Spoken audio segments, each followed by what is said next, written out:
그리스도의 은혜로 너희를 부르신 이를 이같이 속히 떠나 다른 복음을 따르는 것을 내가 이상하게 여기노라. 다른 복음은 없나니 다만 어떤 사람들이 너희를 교란하여 그리스도의 복음을 변하게 하려 함이라. 그러나 우리나 혹은 하늘로부터 온 천사라도 우리가 너희에게 전한 복음 외에 다른 복음을 전하면 저주를 받을지어다. 우리가 전에 말하였거니와 내가 지금 다시 말하노니 만일 누구든지 너희가 받은 것 외에 다른 복음을 전하면 저주를 받을지어다. 이제 내가 사람들에게 좋게 하랴 하나님께 좋게 하랴 사람들에게 기쁨을 구하랴 내가 지금까지 사람들의 기쁨을 구하였다면 그리스도의 종이 아니니라. 형제들아, 내가 너희에게 알게 하노니 내가 전한 복음은 사람의 뜻을 따라 된 것이 아니니라. 이는 내가 사람에게서 받은 것도 아니요 배운 것도 아니요 오직 예수 그리스도의 계시로 말미암은 것이라. 내가 이전에 유대교회에 있을 때 행한 일을 너희가 들었거니와 하나님의 교회를 심히 박해하여 멸하고 내가 내 동족 중 여러 영갑자보다 유대교를 지나치게 믿어 내 조상의 전통에 대하여 더욱 열심히 있었으나 그러나 내 어머니의 태로부터 나를 택정하시고 그의 은혜로 나를 부르시니가 그의 아들을 이방에 전하기 위하여 그를 내 속에 나타내시기를 기뻐하셨을 때 내가 곧 혈육과 의논하지 아니하고 또 나보다 먼저 사도된 자들을 만나려고 예루살렘으로 가지 아니하고 아라비아로 갔다가 다시 다메섹으로 돌아갔노라. 아멘.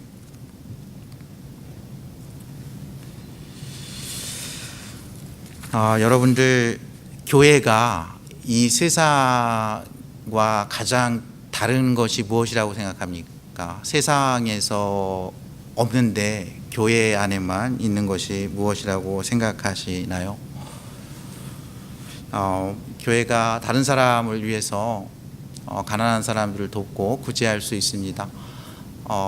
학교를 세워서요, 다음 세대를 잘 교육하고 잘 일으켜서 그 공동체를 다시 세울 수 있게 할 수 있죠. 교회가 병원을 세워서요, 육체적으로 치료하고요, 더 나아가서 그 사람의 정신과 영혼까지도 온전히 할 수 있는 그런 일을 할 수도 있습니다. 교회가 사회 정의를 위해서 힘을 모아서 노력할 수도 있고요, 인권을 위해서 노력할 수도 있습니다. 가난한 국가들, 저개발국들이 개발도상국이 되고 선진국이 되는데 교회가 기여할 수 있습니다. 사실 교회의 역사를 보면요, 교회가 그렇게 사람들을 구제하고요, 또 학교를 세우고 병원을 세우면서 그 공동체를 세워나갔음을 저희는 알 수 있습니다. 그러나 사회에도 그런 기관이 있습니다. 이렇게 국제기구에 보면요, 이렇게 구제를 하고 또 저개발국을 도와주는 그런 봉사활동을 하는 곳도 있고요. 어찌 보면 더 잘할 수도 있습니다. 그리고 사회에서는 더 이렇게 상식적으로 합리적으로 할 수도 있고요, 더 많은 자원을 갖고 할 수도 있습니다. 그런데 이제 교회는요, 교회에만 있는 것이 있습니다. 그 세상의 사람들이 잘 이해하지 못하는 게 있어요. 교회에서 그 말을 많이 씁니다. 그런데 세상에서는 그 말을 잘 쓰지 않아요.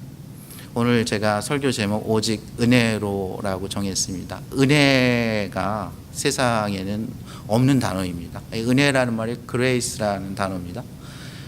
세상에는 이 단어가 있지 않죠. 오늘 사도 바울은요, 그리스도 은혜로 너희가 이 복음을 알게 됐다, 하나님의 백성이 되었다고 이야기합니다. 하나님의 은혜로 내가 하나님의 사도가 되었고, 그것은 내 어머니 태 속에서부터 하나님께서 예정하신 놀라우신 은혜라고 말씀을 합니다. 여러분들, 은혜가 무엇이라고 생각하시나요?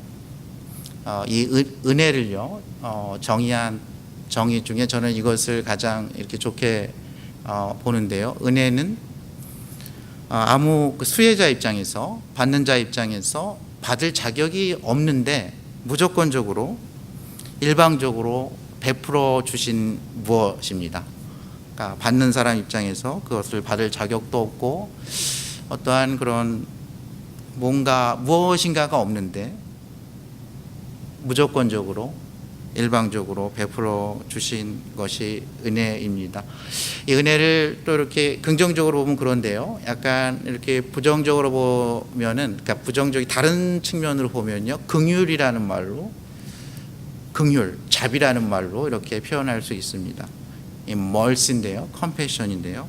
이것이 또 교회에만 있는 그런 단어입니다. 긍휼. 긍휼은요, 마땅히 받아야 할 대가를 마땅히 치러야 될 처벌이나 그 부정적인 그 벌을요 받지 않는 것이 긍휼입니다. 여러분들 누가복음 15장에 보면요, 거기 한 아버지가 나오지 않습니까? 두 아들이 있었어요. 여러분들 그 비유 잘 알죠? 돌아온 탕자의 비유라고 하죠. 거기서 돌아온 탕자는 둘째 아들이죠. 먼 이웃 나라에 가서 아버지가 죽기 전에 그 당시에 관습과 다르게 유산을 달라 그래서 허랑방탕하게 다 씁니다. 인생의 바닥을 치고 나에게 아버지의 집이 있다는 것을 기억하고 다시 돌아오죠. 아버지 집에 가서 하인을 하면서 먹고 살아야겠다 해서 돌아와요. 근데 아버지가요, 멀리 동구 밖에 있는데 아버지가 막 뛰어와서 그 아들을 안아주는 거예요.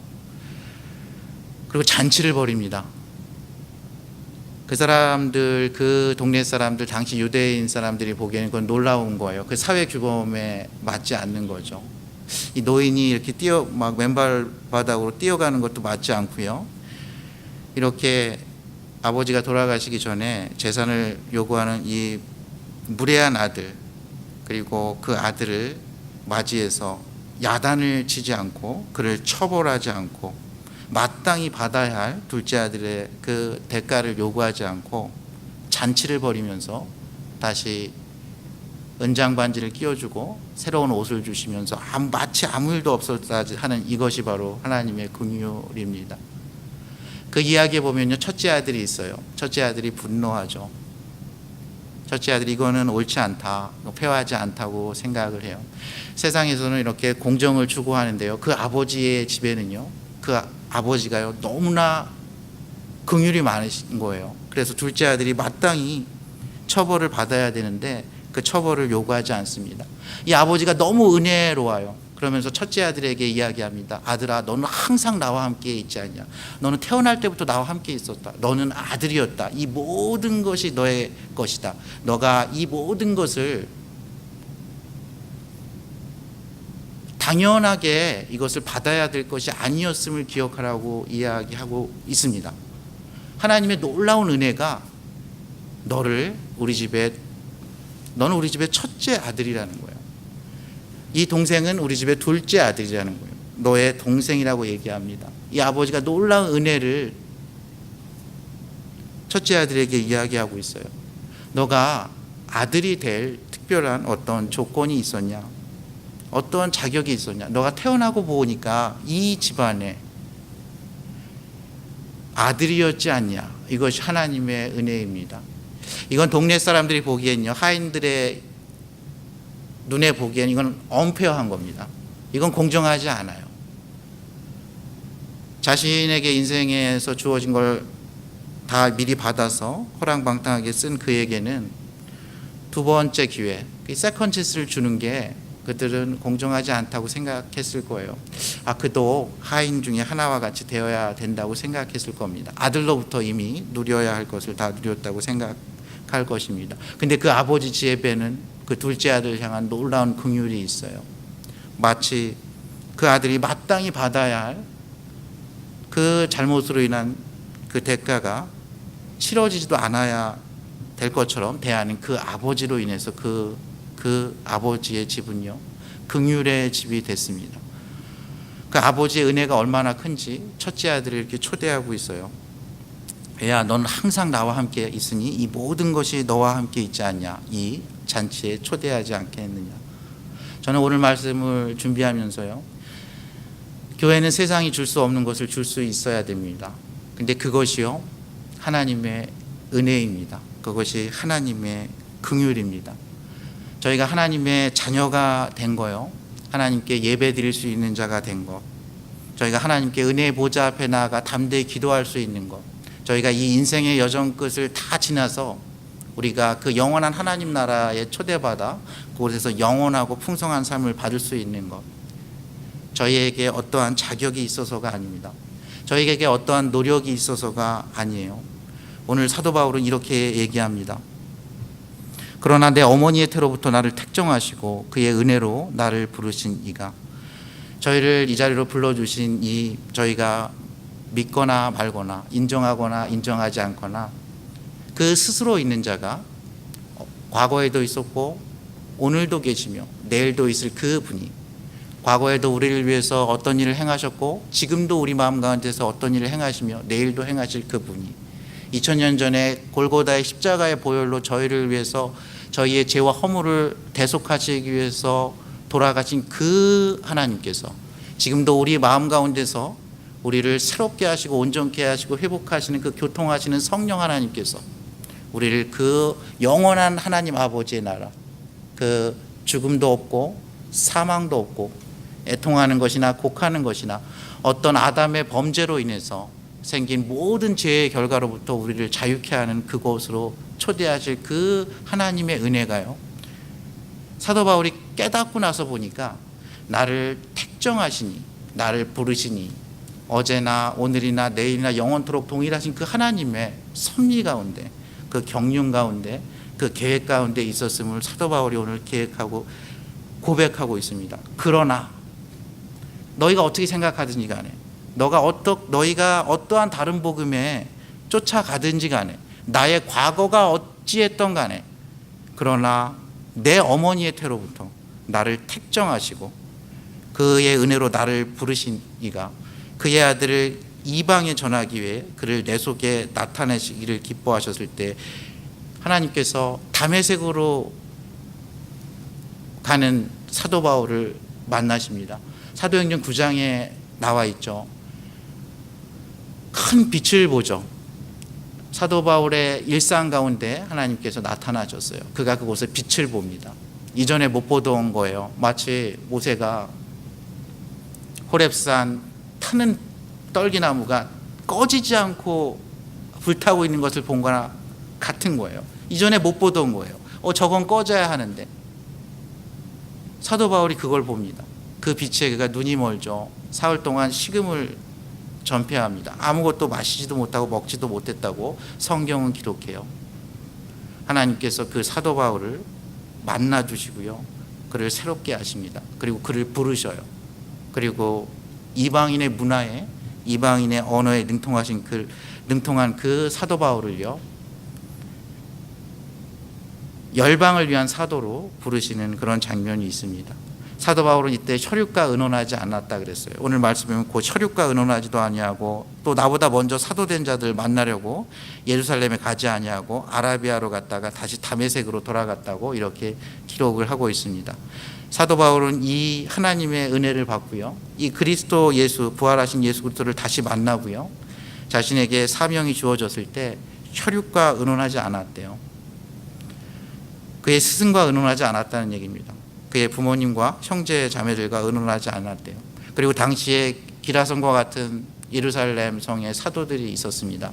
베드로와 요한과 야고보입니다. 여기서 야고보는 예수님의 친동생 야고보입니다. 그들을 만나려고 가지 않았어요. 당시에 그 유대교 기독교의 그 본부였던 예루살렘으로 가지 않았어요. 그는 아라비아로 갔습니다. 그는 그곳에서 하나님과의 시간을 보냈던 겁니다. 그는 그곳에서 하나님의 부르심에, 그것을 어쩌면 확인하는 시간을 가졌을지 모르겠어요. 그가 알고 있는, 사도 바울은 굉장히 똑똑한 사람입니다. 여러분들, 그가 가말리알 문화생에서 제대로 배웠죠. 오늘 말씀에도 보면 그가 영갑자보다, 동년배들보다 유대교에 있어서 그 부분에 있어서 굉장히 앞서 나갔다는 거예요. 제사장이 이렇게 행동대장으로 딱 세워가지고 저기 멀리 출장 가가지고 다 잡아와라 했을 때 그것을 사도 바울에게 맡길 정도로 그의 어떤 지적인 능력, 그의 어떤 리더십에 있어서, 그의 어떤 능력에 있어서나 그는 그 유대교 커뮤니티 내에서 인정받는 사람이었다는 거예요. 대표로 가가지고 다메섹으로 가는 길에 만난 거죠. 교회를 심히, 지금 일어나고 있는 이 이 소위 그리스도 부활하신 그리스도 예수를 믿는 있어서는 안 될 것 같은 게 이렇게 일어나고 있는 거에 대해서 그것을 진압하는 행동대장 역할로 했다고 했어요. 그는 그런데 그 모든 것을 내려놓고 그런 곳이 미치지 않는 곳 아라비아 그 광야 지역으로 갔던 거죠. 그곳에서 3년을 지낸 것으로 성경은 기록하고 있습니다. 그는 생각했을 거예요. 그 말씀 한마디로 천지를 창조하신 하나님, 여자의 후손으로부터, 그는 구약에 능통했거든요. 여자의 후손으로부터 뱀의 후손의 머리를 친다는 그 사건, 아브라함의 후손으로부터 온 천하 만민이 복을 얻을 거라는 그 말씀, 하나님께서 다윗의 위를 견고하게 세워서 그 왕위가 견고해지리라는 그 약속의 말씀, 스스로 있는 자가 언제나 동행하시면서 처녀의 몸에서 아들이 날 거라는 말씀, 그 아들은 평강의 왕이요 기묘자여 모사요 전능하신 하나님이요 영존하시는 아버지가 될까라는 그 말씀, 하나님께서 구원자를 여자의 후손으로부터 보내주실 그 사건을 사도 바울은 알았을 거예요. 그는 이사야 53장의 말씀도 알았을 거예요. 그는 종의 모습으로 오셔서 그가 찔림은 우리의 허물을 인함이고 그가 상함은 우리의 죄악을 인함이라는 걸 알았을 거예요. 그리고 그가 다시 부활하실 거라는 것도 알았을 거예요. 그는 그리고 그 부활하신 예수 그리스도의 사도가 됩니다. 사도 바울은 그 모든 것이 하나님의 은혜라고 이렇게 이야기하고 있는 것입니다.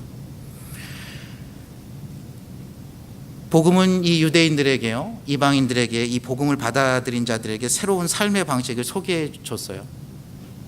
그것은 우리 구약의 그런 율법에 얽매이는 삶이 아니라 새롭게 자유하는 삶, 은혜로 사는 삶이고, 그 하나님의 은혜와 긍휼 가운데 그 은혜와 긍휼을 베풀면서 사는 삶이라는 것을 그들은 알았어요. 이 새로운 언약, 예수 그리스도로 인한 새로운 언약으로 말미암아 옛 언약은 폐기된 것이 아니라 완성될 거라는 걸 그들은 알았어요. 그러나 유대교에 오랫동안 뿌리가 이렇게 깊이 내린, 저희는 그들을 유대주의자라고 합니다. 주다이저라고 그러는데요, 유대주의자들은 이렇게 생각했어요. 예수 그리스도를 믿는 건 좋다. 그런데 할례를 포함한 몇 가지 구약의 핵심적인 의식들은 여전히 지켜야 하는 게 맞다고 생각했습니다. 바울이 가서 이렇게 전도를 하면요, 거기에 같이 들어가서 교사 역할을 하면서 이것은 지켜야 한다, 할례를 받아야 한다, 이것을 해야 한다, 이렇게 가르쳤던 거예요. 바울이 그래서 그 자체가, 저희가 율법을 지키는 거요, 어떤 것을 지키는 거, 어떤 걸 지키는 그 자체가 나쁜 건 아닙니다. 저희가 율법을 지키는 거는요, 저희가 좀 더 나은 사람이 되게 하고 어떤 사회의 질서를 유지하는 데 도움이 돼요. 근데 그 율법을 지킴으로 인해서 저희가 어떤 노력을 함으로 인해서, 선행을 함으로써, 아니면 이 마르틴 루터가 종교개혁했을 때는 면죄부를 삼으로써, 아니면 어떤 뭔가를 함으로써, 그것을 함으로써 이것이 우리가 구원의 어떤 완성이 된다든지 구원의 조건이 된다든지 하는 것은 하나님의 은혜를 훼손시킵니다. 하나님의 회소를 약화시켜요. 예수 그리스도의 십자가의 은혜를 약화시키고 훼손시킵니다. 저희가 구원의 확신을 약화시켜요. 그리고 그것이 결국 하나님의 뜻이 아니었음을 바울은 이야기하고 있는 겁니다. 바울은 오늘 이렇게 얘기하고 있어요. 그리스도의 은혜로 너희를 부르신 이를 이같이 속히 떠나 다른 복음으로 따르는 것을 내가 이상하게 여기노라. 다른 복음은 없나니 다만 어떤 사람들이 너희를 교란하여 그리스도의 복음을 변하게 하려 함이라. 그러나 우리나 혹은 하늘로부터 온 천사라도 우리가 너희를 전한 복음 외에 다른 복음을 전하면 저주를 받을지어다. 우리가 전에 말하였거니와 한 번 더 이야기합니다. 내가 지금 다시 말하노니 만일 누구든지 너희가 받은 것 외에 다른 복음을 전하면 저주를 받을지어다. 주 예수를 믿으라. 그리하면 너와 내 집이 구원을 얻으리라. 그 하나님의 그 은혜, 예수 그리스도의 그 보혈의 은혜, 그 그리스도의 십자가의 그 은혜에 다른 거를 더하지 말라는 겁니다. 하나님께서 주신 그 성령 하나님의 은혜에 다른 거를 더하지 말라는 거예요. 성경의 마지막 책 요한계시록 22장에 너희가 이 책에 무엇인가를 가감하지 말라 그랬습니다. 그는 저주를 받는다고 성경의 마지막 구절에 이렇게 기록되어 있어요. 이때 다른 복음이 그거였어요. 너희가 예수 그리스도의 십자가의 은혜를 받아서 그리스도인이 되는 건 좋은데 너희가 유대인의 율법을 따라야 한다. 할례를 받아야 하지 않겠냐, 제사를 지내야 되지 않겠냐, 이것을 지내야 되지 않겠냐 해서 그들이 이렇게 더했습니다. 그렇지 않다고 얘기하는 거예요. 역사적으로 이렇게 더하는 사람이 많이 나타났어요. 여러분들 몰몬교를 창시한 분도 뭔가 천사가 나타나서 뭔가를 더했습니다. 이단의 교주들이 보통 무언가를 더합니다. 내가 어떤 계시를 받았다 그래서 어떤 그 계시를 책으로 하나를 더합니다. 거의 모든 이단이 그렇죠. 그게 혹시 천사일지라도, 사람일지라도, 사도 바울은 그게 혹시 나일지라도, 그게 어떤 사도일지라도 그렇게 하는 것 저주의 대상이라고 이야기합니다. 그게 나 사도 바울일지라도, 그게 사도 베드로일지라도, 그게 어떤 천사의 이야기라도 그것은 그리스도의 은혜를 훼손하는 행위라는 거예요. 하나님의 은혜를 방해하는 행위라는 거예요. 이제 내가 사람들에게 좋게 하랴, 하나님께 좋게 하랴, 사람들에게 기쁨을 구하랴. 내가 지금까지 사람들의 기쁨을 구하였다면 그리스도의 정이 아니니라 라고 말씀하고 있습니다. 세상이 줄 수 없는 것을 교회는 줄 수 있는데요, 그것은 교회가 준다기보다는 교회의 주인이신 하나님께서 주시는 겁니다. 그것은 하나님의 은혜예요. 하나님의 긍휼입니다. 예수 그리스도께서 이 땅에 오셔서요, 저희를 위해서 십자가에서 죽으신 그 은혜입니다. 그 긍휼이에요. 하나님께서 우리 인생이 죽을 수밖에 없는 불쌍한 인생임을 아시고 저희를 긍휼히 여기시고 저희를 택하셔서 하나님의 자녀 삼아주신 그 은혜입니다. 그 긍휼이에요. 저희가 이 세상에 비록 하나님의 자녀지만 능력 있게 살아갈 수 없음을 하나님께서 아시고요, 보혜사, 또 다른 보혜사 임마누엘 성령 하나님을 보내주셔서 저희가 그 성령 하나님과 동행한다면, 저희가 그 성령에 충만할 수 있다면 저희는 사랑으로 인생을 살아갈 수 있고요, 기쁨으로 인생을 살아갈 수 있고요, 평강으로 살아갈 수 있음을 말씀하신 그 성령 하나님의 은혜입니다. 그 성령 하나님의 긍휼이에요. 이것은 저희가 때로는 넘어졌을 때에도 저희를 다시 일으킬 수 있는 은혜예요. 다윗 왕은요, 그가 우리아의 아내 밧세바를 간음하고 살인을 저지르는 죄를 저지르고 잘 살고 있었죠. 근데 나단 선지자가 와서 그를 질책합니다. 다윗은요 정말 훌륭하게도 그때 하나님 앞에서 회개를 합니다. 근데 그 회개의 근거가요, 그 회개의 근거가 되는 말씀이 하나님의 은혜예요. 하나님의 긍휼입니다. 그는 시편 51편에서 이렇게 썼어요. 다윗이 밧세바와 동침한 후 선지자 나단이 그에게 왔을 때 쓴 시입니다. 하나님이여 주의 인자를 따라 내게 은혜를 베푸시며 주의 많은 긍휼을 따라 내 죄악을 지어주소서. 나의 죄악을 말갛게 씻으시며 나의 죄를 깨끗이 제하소서. 이 죽을 수밖에 없는 죄를 지었던 것을 다윗은 알았어요.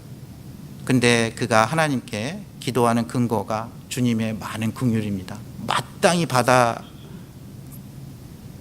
될 처벌이 죽음임에도 불구하고 하나님, 나는 당신의 긍휼을 의지해서 내 죄악을 지워달라고, 나의 죄를 깨끗이 씻어달라고 이렇게 기도하고 있습니다. 하나님이여 주의 인자를 따라 내게 은혜를 베푸사 주의 많은 긍휼과 내 죄악을 지어달라고 하나님의 은혜와 긍휼에 호소하고 있습니다. 다윗은 이렇게 또한 기도했어요. 하나님이여 내 속에 정한 마음을 창조하시고 내 안에 정직한 영을 새롭게 하소서. 나를 주 앞에서 쫓아내지 마시며 주의 성령을 내게서 거두지 마소서. 이렇게 기도하고 있습니다. 그리하면 내가 범죄자에게 주의 도를 가르치리니 죄인들이 주께 돌아오리이다. 세상이 줄 수 없는 것은 교회는 줄 수 있는데요. 교회는 죄인들에게 하나님의 은혜와 하나님의 긍휼을 설파하는 곳입니다. 죄인들이 돌아와서 회개하고요, 새 사람이 되는 곳이에요. 하나님의 은혜는 그러한 곳입니다. 저와 여러분 어떻게 하면 그 하나님의 충만한 은혜, 하나님의 충만한 긍휼을 누릴 수 있을까요? 저희가 하나님의 자녀가 되는 거요, 마치 그 큰아버지 집에서 첫째 아들, 둘째 아들 되는 것처럼 이렇게 어떻게 보면 이렇게 주어진 거예요. 근데 저희는 그것을 당연하게 생각하지 말아야 돼요. 이 세상에 어떤 일도 당연한 건 없습니다. 영어로 얘기하면요, do not take a book for granted, but take nothing for granted. 어떤 것도 당연한 건 없어요. 그 아들이 그 집의 첫째 아들로 태어난 것, 그 집의 둘째 아들로 태어난 것, 그거 당연한 거 아닙니다. 저희가 이 땅에 이렇게 태어나서 이렇게 인생을 살아가는 거 있죠. 그거 저희가 당연하게 여길 거 아니에요. 저희가 웃고 웃을 수 있는 것, 춤을 추고 노래할 수 있는 것, 고통 가운데 신음할 수 있는 것, 내일을 위해서 노심초사하며 준비할 수 있는 것, 우리의 미래를 개척하는 것, 더 나은 삶을 위해서 좋은 만남을 꿈꾸는 것, 좋은 자업을 얻기 위해서 노력하는 것, 자녀들을 잘 양육하는 것, 좋은 가정, 공동체 이렇게 이뤄가는 그 노력할 수 있는 그 마음, 그게 잘 안 됐을 때 그 무너지는 마음, 또 다시 시작하는 마음, 또 막히는 그 모든 것 있지 않습니까? 어떤 것도 당연하지 않아요. 어떤 것도 저희가 그걸 이렇게 granted 할 자격이 없습니다. 여러분들, 때로는 저희가 저의 배우자로 인해서 불평할 수 있어요. 자녀들로 인해서 불평할 수 있어요. 부모님을 위해서 불평할 수 있습니다. 저의 공동체를 위해서 불평할 수 있어요. 저희 정치 지도자, 종교자들로 인해서 불평할 수 있어요. 그러나 여러분, 그건 당연한 건 아닙니다. 내가 그 공동체에 속해 있다는 것, 누군가의 부모라는 것, 누군가의 아들, 딸이라는 것, 누군가의 남편과 아내라는 것, 그 어떤 것도 당연한 게 아닙니다. 그건 하나님의 은혜예요. 하나님이 받을 자격이 없는 자에게 허락하신 인생입니다. 저희가 여기서 예배하는 것, 하나님께 회개할 수 있는 것, 은혜의 보좌 앞에 나아갈 수 있는 것, 하나님의 은혜입니다. 아무나 오늘을 살 수 있는 게 아니에요. 어제 죽은 자에게 오늘은 당연한 게 아닙니다. 내일도 우리에게 당연하진 않아요. 어떠한 공동체도, 어떠한 인생도 그것은 당연하지 않아요. 저희는 생각하기를 세상에서는 이것은 공평하다, 이게 더 낫다, 이게 더 행복할 거다, 이렇게 생각할 수 있지만, 더 많이 가지면 행복하고 더 많은 자유를 누리면 행복하고 생각하지만, 하나님의 나라는 달라요. 그것은 은혜가 있어요. 하나님은 받을 자격이 없는 자에게 무조건적으로 베풀어 주시는 은혜가 있습니다. 하나님은 마땅히 받아야 할 것을 피하게 하는 긍휼이 있어요. 여기 있는 저의 죄와 허물로 인하면 하나님께 죽어 마땅한 존재예요. 그런데 하나님이 저를 긍휼히 여기셔서, 하나님이 저를 불쌍히 여기셔서, 하나님을 저를 인자하게 여기셔서 지금의 이 자리로 인도하신 겁니다. 여러분도 그렇습니다. 우리 모두는 그러한 존재예요. 모든 인생이요, 들의 풀과 같습니다. 뜨거운 볕이 며칠째 비치면 말라집니다. 저희의 인생은 호흡이 끊기면 흙으로 돌아가야 되는 연약한 존재예요. 하나님이 그 인생을 저희에게 허락하신 겁니다. 하나님의 은혜 가운데 거하려면요, 저희는 저희의 자세를 낮추어야 합니다.